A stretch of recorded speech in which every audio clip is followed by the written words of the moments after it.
Van গাড়ি নিয়ে নিজের কাজের উদ্দেশ্যে বেরিয়ে যান।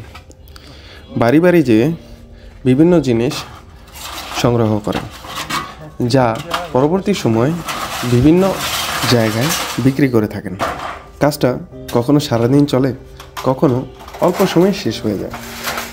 কোনো দিন দেখা যায় আসরের নামাজের পরেও কাজ করতে হয়, আর কোনো দিন জোহরের নামাজের আগেই কাজটা সম্পন্ন হয়ে যায়। এই কাজে ভ্যান গাড়ি নিয়ে অনেক দূর যেতে হয়।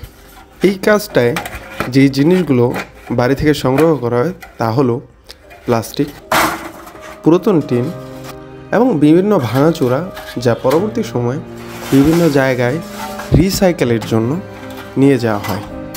এই কাজটায় পরিবেশের ভারসাম্য যেমন বজায় রাখে এবং মানুষের অপ্রয়োজনীয় জিনিসগুলো কোথাও না কোথাও কাজে লাগে। ব্যাপারটা একরকম, যেখানে দেখিবে ছাই উড়াইও দেখো তাই, পাইলেও পাইতে পারো অমূল্য রতন। মোট কথা, এখান থেকে একটা জিনিস তো শেখা যায় যে কোনো জিনিসই ফেলা নয়, কোনো না কোনো কাজে কোনো জিনিস ব্যবহার করাই যায়।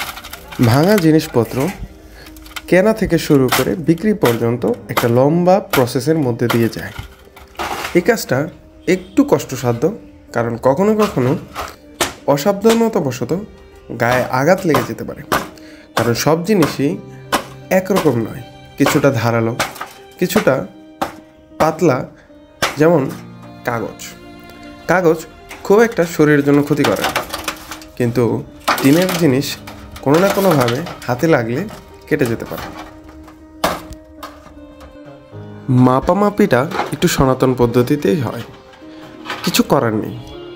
অনেক সময় এখান থেকে যা আয় হয় তা দিয়ে একটা ভালো মেশিন তারা কিনতে পারে না। এটা একটা সমস্যা।